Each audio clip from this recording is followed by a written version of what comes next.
Alright guys, we may have gotten this death wobble sorted out. So we did tie rods and then we took it in for an alignment. Why are you guys so close? Whoa! I don't know why you guys are so close right now. This is weird. But I think we got death wobble sorted. I just got up to 55 with no problems. And we're gonna try getting on the freeway right here. And we are at 60. Nice. Let's go beyond 60. 65. All good. And let's do 70.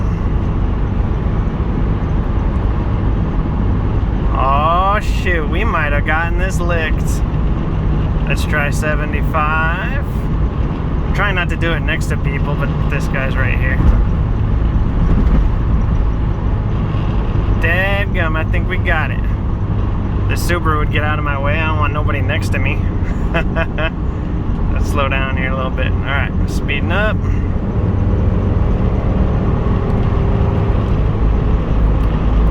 And there's 75. No death wobble. We got it. That's awesome. Alright, so as we just shown, we are good on the death wobble situation. So it was either tie rods or the alignment or both that was causing the issue, because I replaced the track bar, still had death wobble, replaced the tie rods and took it in for an alignment after I did the tie rods. Check out that video. And no more death wobble.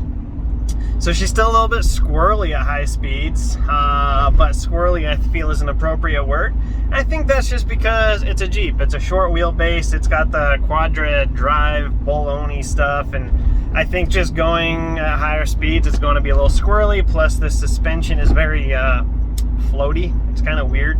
There are sway bars, but it's a very floating suspension, it feels like. So I don't know what it drove like before the previous owner put on the Iron Rock off-road lift.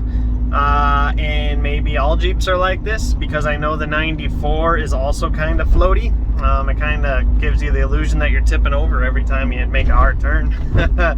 So I'm not going to put that past the Jeep. I am going to say that as of right now, death wobble seems to be solved. We got up to 75 miles an hour, we hit the brakes, we floated, we did all this other stuff. It took a while to do because, well, people seem to like to pace people on the freeway around here, which is really annoying when you're trying to do something that might be dangerous and you want to be in, you know, not around people, but it is what it is. As of right now, I'm super excited that I can actually start driving this and start, yeah, figuring it out.